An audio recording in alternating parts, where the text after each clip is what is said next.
Youssef Chahine est un grand amoureux du cinéma musical. Il faut savoir qu'il est né à Alexandrie en 1926. À cette époque-là, il a connu le cinéma américain dans son âge d'or. Parallèlement, le cinéma égyptien connaissait aussi son âge d'or. C'était appelé Hollywood sur Nil. Donc, il y avait une grande production cinématographique. Et comme on ne pouvait pas critiquer le système royal, on ne pouvait pas parler de la situation des ouvriers, on ne pouvait pas parler du colonisateur britannique.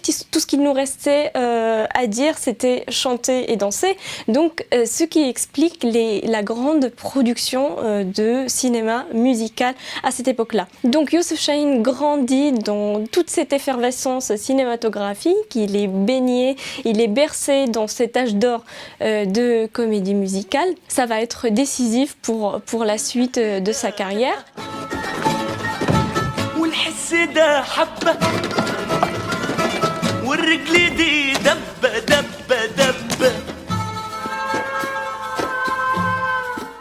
Youssef Chahine fait appel dès ses premiers films aux grandes stars de la chanson de l'époque. En 69, il travaille avec Kulthum pour le projet d'un biopic commandé par Gamal Abdel Nasser, le président de l'Égypte de l'époque, en reconnaissance pour le soutien qu'avait donné Kulthum pour le régime nassérien et pour la construction du barrage d'Aswan. Donc Nasser passe une commande auprès de Chahine pour réaliser ce biopic sur Kulthum.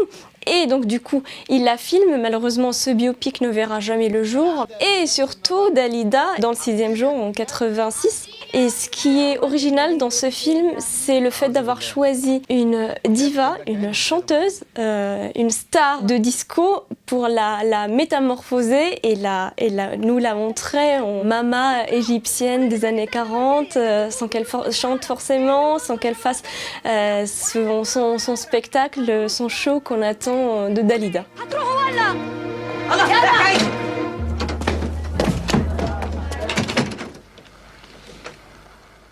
Le Destin, c'est un film qui date de 97. Il nous raconte l'histoire d'Averroès, le philosophe andalou qui vivait à Cordoue pendant le XIIe siècle, connu pour son islam des Lumières. En se réfugiant derrière l'histoire d'Averroès, derrière finalement une réalité historique, Chahine fait le parallèle avec le monde arabe et le monde d'aujourd'hui pour combattre l'intégrisme.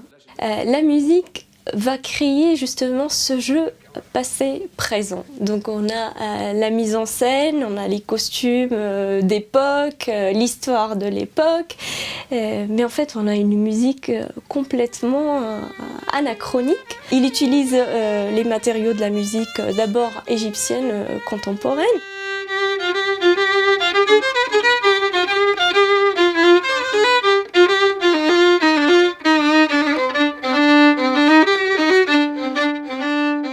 Dans les paroles déjà, il y a une invitation à la danse, quoi qu'il arrive, même si on essaie de nous abattre, même si on essaie de nous faire dissuader de nos choix dans la vie, on est maître du destin.